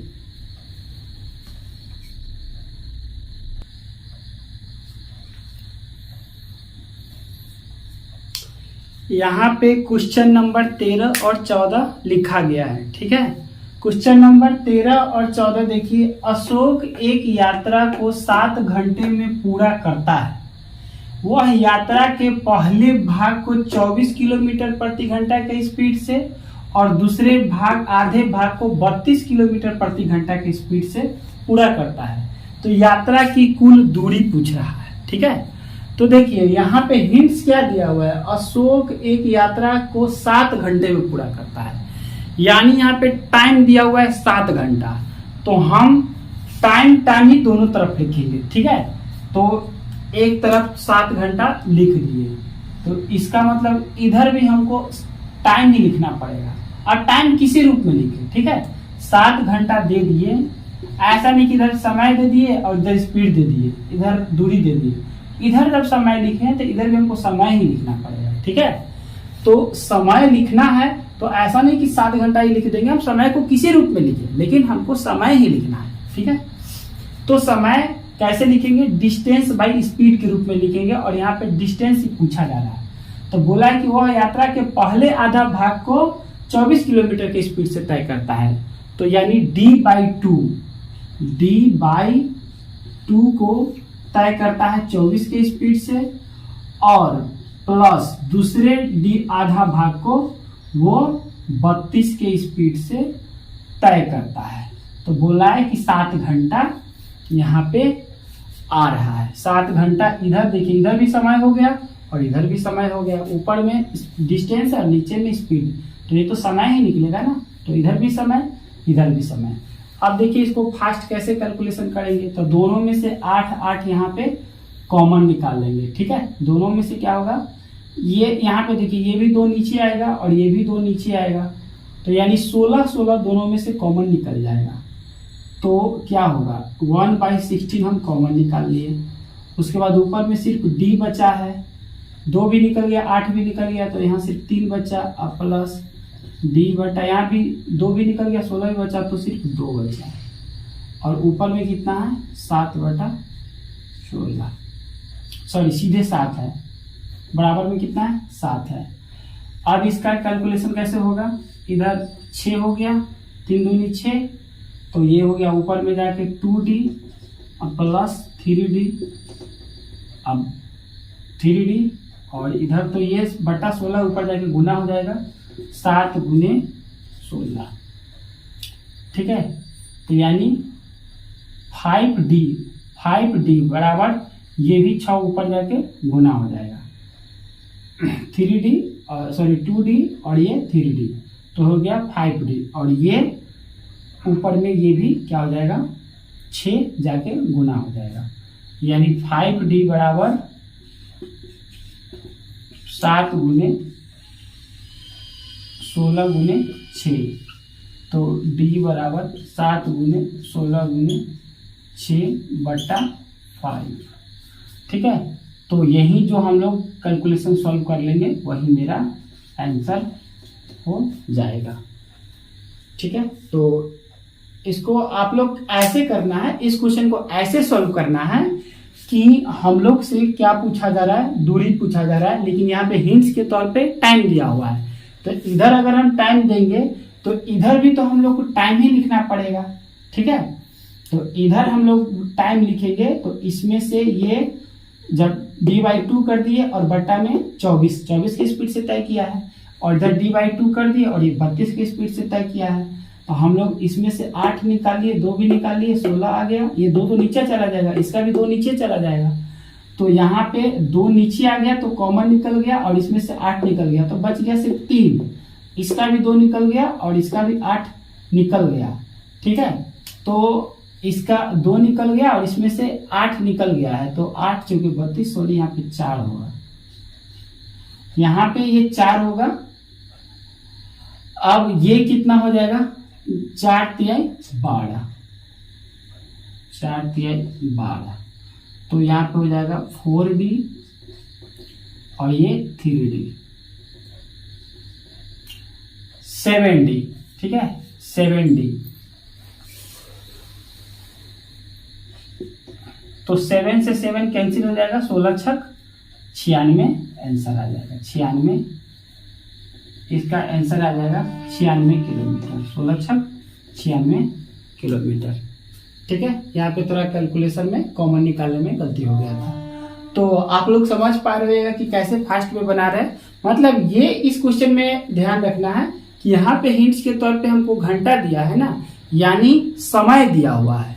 तो समय दिया हुआ है तो इधर भी हमको समय ही लिखना होगा।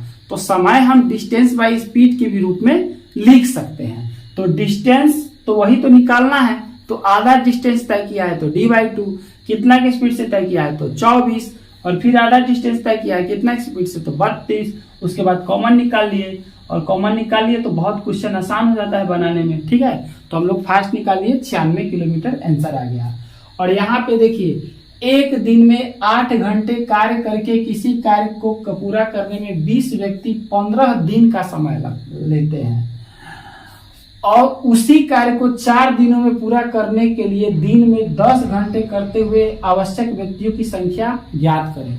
तो देखिए, एक इसमें व्यक्ति का भी चर्चा है, डे का भी चर्चा है, आवर का भी चर्चा है। मैन डेज आवर, MDH, एक मसाला का भी नाम है MDH। ठीक है, तो मैन डे आवर, तो इधर भी मैन डे आवर, उधर भी मैन डे आवर कर दीजिए, क्योंकि मैन डे आवर में गुना होगा तो वर्क होगा, दोनों वर्क तो इक्वल ही है। तो MDH बराबर MDH। ठीक है, तो MDH, तो इस पहले वाले लाइन में M कितना है खोजिए, तो 20 व्यक्ति है तो 20 लिख देंगे, M आ गया मेरा 20। D कितना है यानी डे कितना है तो 15, तो ये 15 हो गया। और H कितना है तो 8। अब बराबर उधर में भी MDH, तो यहाँ तो यहाँ व्यक्ति की संख्या निकालना ही है, तो M नहीं मालूम है तो M ही रहने दीजिए। लेकिन डे कितना मिला तो 4 दिन मिला तो 4 लिख दिए, और आवर कितना मिला तो 10। अब हम लोग काट कुट कर लेंगे, 10 दूनी 20 हो गया। ठीक है, 10 दूनी 20, और यहाँ ये 2 से काट देंगे इसको 2 मरतबे, और ये 2 से कट जाएगा 4 मरतबे, यानी 60 आंसर आ जाएगा। 60 व्यक्तियों की आवश्यकता होगा। ठीक है, MDH बराबर MDH कर लेंगे, और ये मेरा आंसर आ जाएगा 60 व्यक्ति। ठीक है, तो जहां पे मैन डेज आवर का चर्चा हो हम लोग MDH वाला फॉर्मूला लगा देंगे। तो आप लोग नोट डाउन इसको कर लीजिए, फिर हम लोग अगला क्वेश्चन 15 और 16 समझते हैं।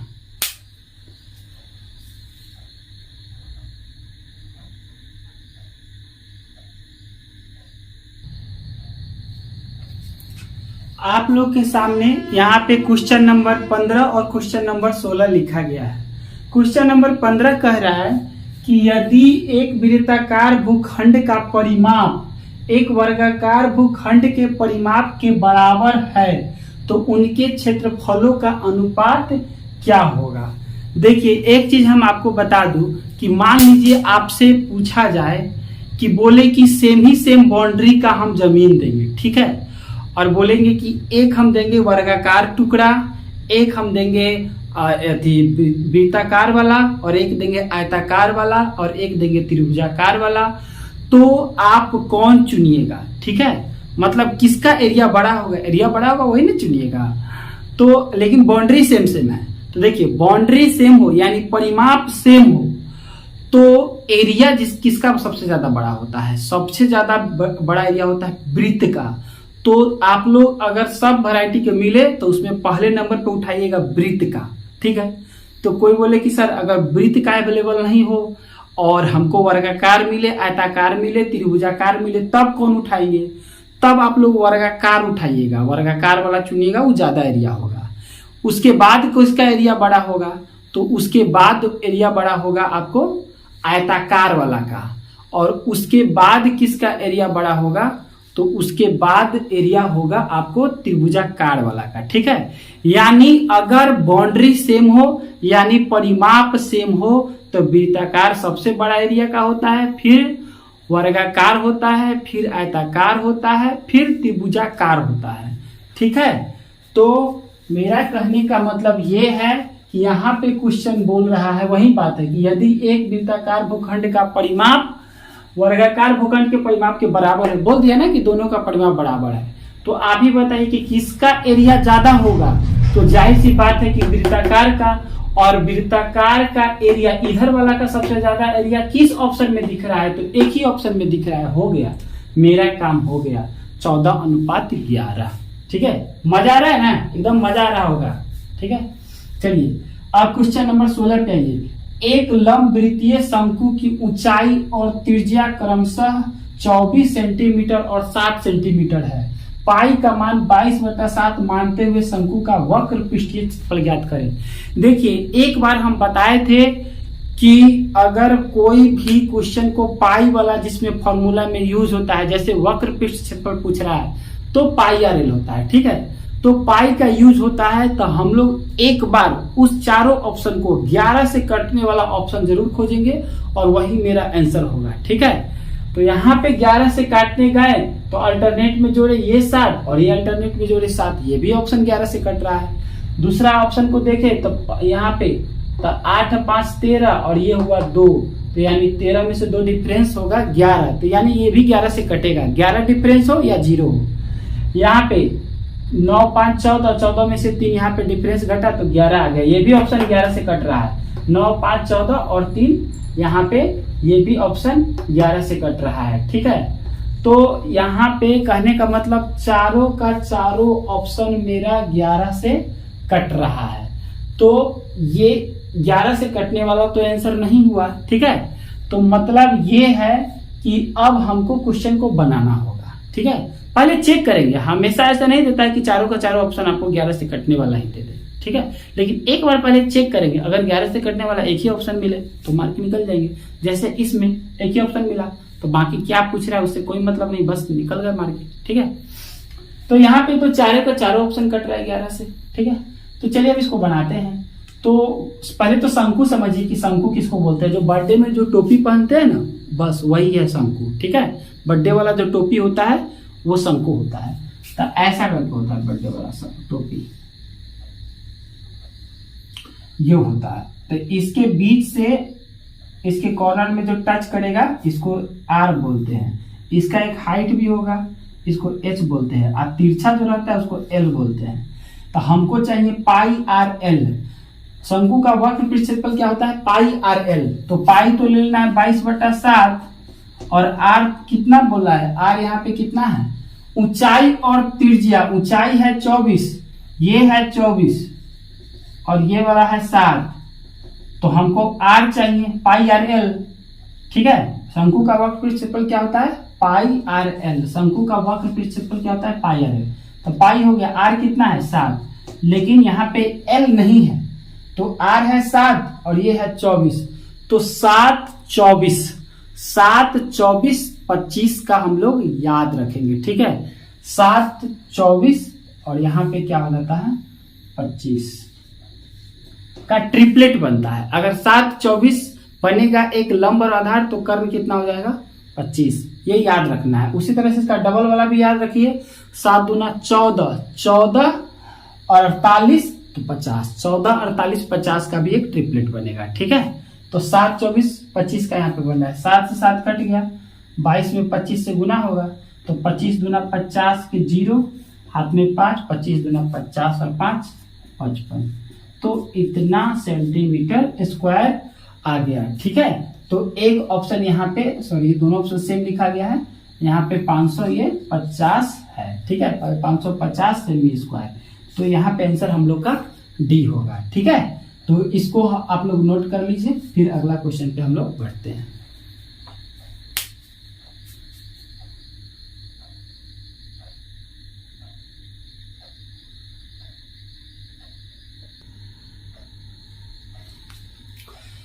आप लोग के सामने में क्वेश्चन नंबर 17 और 18 लिखा हुआ है। क्वेश्चन नंबर 17 में फ्रैक्शन वाला नंबर है और उसका बताना है एचसीएफ बताना है, महत्तम समापवर्तक बताना है। ठीक है, इसका लघुत्तम समापवर्तक भी पूछा जा सकता था। ठीक है, फ्रैक्शन वाले नंबर का लघुत्तम समापवर्तक और महत्तम समापवर्तक पूछा जा सकता है। ठीक है, तो इसका याद रखिए कि एचसीएफ पूछे तो हम लोग को क्या करना है कि टोटल एचसीएफ ही निकालेंगे, एचसीएफ अंश का। ठीक है, अब बटा में क्या करेंगे, एलसीएम हर का। लेकिन अगर एलसीएम पूछ दे तो एलसीएम निकालेंगे अंश का। ठीक है, और एचसीएफ निकालेंगे हर का। तो ये कंफ्यूजन भी हो जाता है कि एचसीएफ में ऊपर वाला का क्या निकालेंगे और एलसीएम में ऊपर वाला का क्या निकालेंगे, नीचे वाला का क्या निकालेंगे। ठीक है, देखिए ऊपर नीचे तो उल्टा निकालना है, लेकिन जब एचसीएफ पूछे तो ऊपर में एचसीएफ निकालना है हर का। ठीक है, अंश का, तो नीचे उल्टा कर देना है, एलसीएम निकाल लेना है हर का। उसी तरह से एलसीएम पूछे तो एलसीएम ही निकालना है अंश का, यानी जो पूछे अंश का वही रहना चाहिए, तो नीचे उल्टा हो जाएगा। ठीक है, यानी अभी हम लोग से क्वेश्चन ये वाला पूछा जा रहा है कि एचसीएफ बराबर एचसीएफ अंश का। तो यहाँ पे 3 चीज है, 2, 4, 6, इसका एचसीएफ चाहिए, यानी वो बड़ा से बड़ा नंबर जो तीनों को काट दे। तो तीनों को काटने के लिए 1 भी आया और 2 भी आया, लेकिन बड़ा कौन नंबर है, 2। तो 2 किसके ऊपर है भाई, तो हो गया मेरा आंसर इसी से हो गया। लेकिन नीचे भी चेक कर सकते हैं कि हमको ये तीनों का क्या चाहिए, एलसीएम चाहिए। तो एलसीएम तीनों ऐसा छोटा नंबर जो तीनों मिलके उसको काट दे, तो 105 होगा। ऐसा छोटा नंबर 105 ही होगा जो तीनों उसको काटेगा। तो ऐसे भी मेरा आ रहा है, लेकिन हम 2 से ही आंसर मार के निकल जाएंगे, क्योंकि ऊपर में 2 एक ही ऑप्शन में है। ठीक है, टाइम बचाना है, एग्जाम में क्या करना है, टाइम बचाना है। वो टाइम को हम लोग दूसरे क्वेश्चन पे देंगे। चलिए अब यहाँ पे क्वेश्चन पे आते हैं। 17 सेंटीमीटर की समान त्रिज्या वाले 2 वृत्त एक दूसरे को बिंदु ए और बी पर प्रतिच्छेदित करते हैं। 2 समान त्रिज्या वाला वृत्त है, ठीक है, और उसका त्रिज्या कितना है, 17 सेंटीमीटर।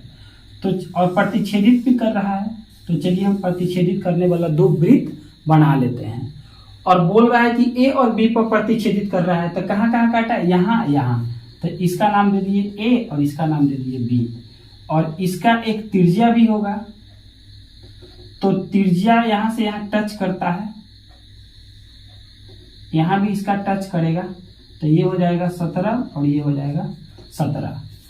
और बोला है कि दूसरे को ए और बी पर प्रतिच्छेदित करता है। ए बी बराबर 16 सेंटीमीटर, यहां से यहां तक की दूरी है 16 सेंटीमीटर। ई वाला कितना है, 16 सेंटीमीटर। तो बोला है कि उनके केंद्रों के बीच की दूरी क्या होगा, तो यहां पे क्या दूरी होगा, यहां पे कि ये यहां से लेकर यहां तक क्या दूरी होगा। देखिए ये टेढ़ा मेरा बढ़िया, लेकिन ये सीधा सीधा होगा। तो ये यहां से ये टोटल 16 है, तो ये 8 होगा और ये भी 8 होगा, आधा, क्योंकि सेम सेम वृत्त है। और 8, 15, 17 का ट्रिपलेट बनता है। 8, 15, 17 का क्या बनता है, ट्रिपलेट बनता है। ठीक है, सॉरी ये कितना, ये ए बी बराबर 16 सेंटीमीटर, ये ए बी बराबर 16 सेंटीमीटर है। ये सॉरी यहाँ पे 8 होगा, ये भी 8 भाई, ये भी 8, तो 8 15 17 का ट्रिपलेट बनता है, तो ये भी 15 और ये भी 15, यानी केंद्रों से बीच की दूरी कितना हो जाएगा 15 + 15 यानी 30 सेंटीमीटर हो जाएगा, क्योंकि 8 15 17 का ट्रिपलेट बनता है। ट्रिपलेट का लिस्ट एक दे देंगे, आप लोग याद कर लीजिएगा, ठीक है। 8 15 17 का ट्रिपलेट बनता है, कहीं पे भी 90 डिग्री का कोण बने तो इसमें एक चीज मिसिंग होगा, तो हम लोग बाकी 2 चीज से एक चीज को मिसिंग को डायरेक्ट याद कर लेंगे, ठीक है। यानी ट्रिपलेट याद होगा तो हम लोग बता पाएंगे कि इसका आंसर क्या होगा, यानी 15 होगा, क्योंकि इधर 8 निकल गया है, टोटल यहाँ से यहाँ तक 32 है, तो यहाँ ऊपर में कितना होगा 8 ही होगा, और ये वाला 17 है, तो नीचे में कितना निकल के आएगा 15, इधर भी वैसे ही निकलेगा 15, तो 15 15 कितना हो गया 30, ठीक है। तो केंद्रों के बीच की दूरी कितना हो जाएगा 30 सेंटीमीटर। तो इसको भी आप लोग नोट डाउन कीजिए, और उसके बाद 19 और 20 नंबर क्वेश्चन आप लोग को बताते हैं।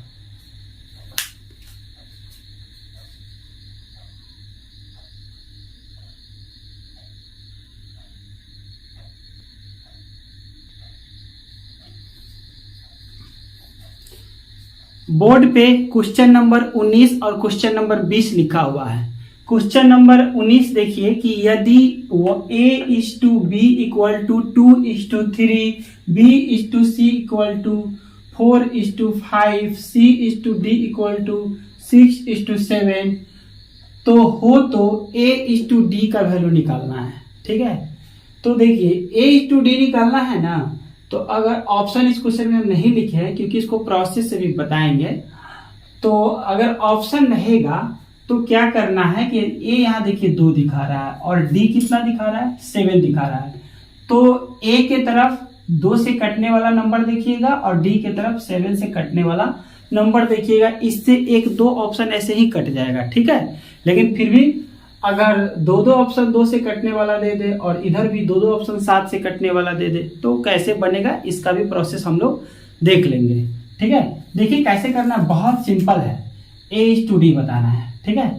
तो हम क्या करेंगे कि A से लेके पूरे D तक पूरी निकालेंगे, A:B:C:D लिख दिए। अब चारों का निकाल के A और D का वैल्यू बता देंगे। तो A:B कितना है 2:3, तो 2:3। ये हम लोग बैलेंसिंग ऑफ रेशियो कर रहे हैं, ठीक है। रेशियो चैप्टर जब बताएंगे तब हम वहां पे अच्छा से डिटेल में बताएंगे कि कितने टाइप से रेशियो को बैलेंसिंग किया जाता है। बस यहाँ पे ये समझिए कि अगर A:B, B:C, C:D ऐसे दिया रहे और कोई भी पूछे या चारों पूछे तो कैसे बताएंगे, ठीक है। तो A:B 2:3 था, तो A:B के सामने 2:3 लिख दिए। फिर C और D के सामने में अभी गैप छोड़े हुए हैं, ठीक है। यहाँ पे क्या है गैप है और यहाँ पे भी क्या है गैप है, ठीक है। फिर अगला लाइन है B:C 4:5, तो B और C के सामने में 4:5 लिख देंगे, बाकी सामने के गैप छोड़ देंगे। और C:D 6:7 है, तो 6:7 लिख दिए और बाकी ये दोनों के सामने में गैप है।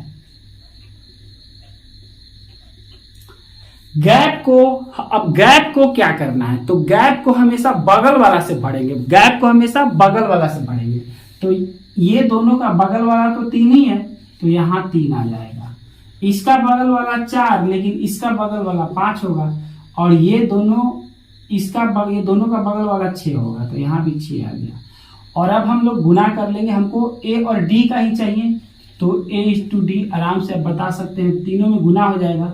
2 चौको 8, 8 छक 48, इधर आ गया 48, और इधर 3 पच्चे 15 और 15 सत्ते 105। और ये देखी के लग रहा है कि शायद 3 से कट रहा है, 8 4 12 और इधर 6, हाँ कट रहा है 3 से, तो 3 से काट दिए 16 और 3 से काट दिए 35। तो ये हमारा आंसर आ गया, ठीक है। चलिए क्वेश्चन नंबर हम लोग 20 समझते हैं, ये लास्ट क्वेश्चन है। 20 नंबर क्वेश्चन देखिए, ए ने एक व्यवसाय में 4500 रुपये निवेश किया और कुछ समय बाद बी भी उसके साथ जुड़ गया और 4800 रुपये का निवेश किया। 1 वर्ष के अंत में बी को 9900 रुपये में से 4400 रुपये लाभ हुआ, तो बी कितने समय बाद शामिल हुआ था। तो देखिए क्या होता है, जितना कैपिटल लगाएंगे और जितना टाइम तक लगाएंगे उतना ही ज्यादा प्रॉफिट होगा। यानी कैपिटल इंटू टाइम बराबर क्या होता है, इन्वेस्टमेंट।